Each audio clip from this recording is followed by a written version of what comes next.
vino. Prefiero el sillín, ¿eh? Me dice, tengo el culo hecho una mierda, digo, hostia, A José lo estoy al principio ya. Los primeros hechos yo a José. Y un guante ahí donde el calor que puede, la foto que puede.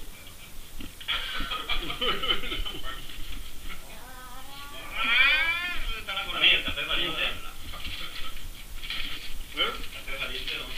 Valiente, sí, valiente, sí. No, está bueno. ¿Cómo es que era? Arábica. Arábica. 100% Pero arábica. 100% arábica. Sí, a mí es que me gusta eso. Ah, bueno. No sé, tiene un saborcillo. No sale tan negro, es más claro, pero me gusta el sabor. Luego está el natural y el mezcla, ¿no? El mezcla es que lleva varias variedades, no me equivoco de... Oye, voy a ver el sabor para el estudio, ¿eh? ¿Eh?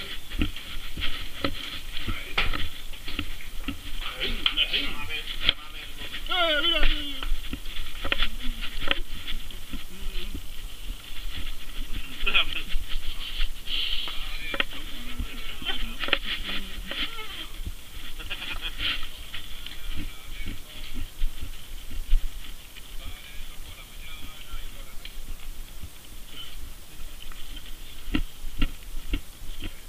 Esto sí que es desayunar en lo más alto, macho, mira.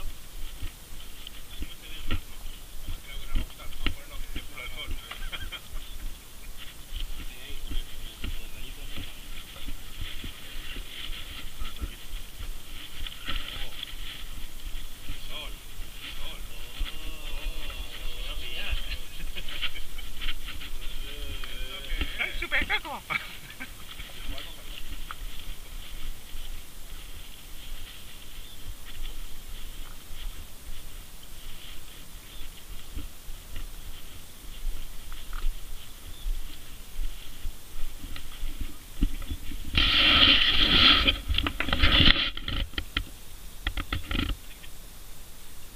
Es lo más grande que hay.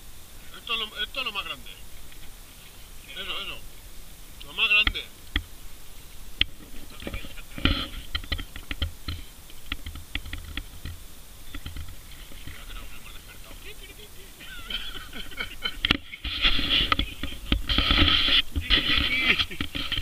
Lo más grande, señores, lo más grande.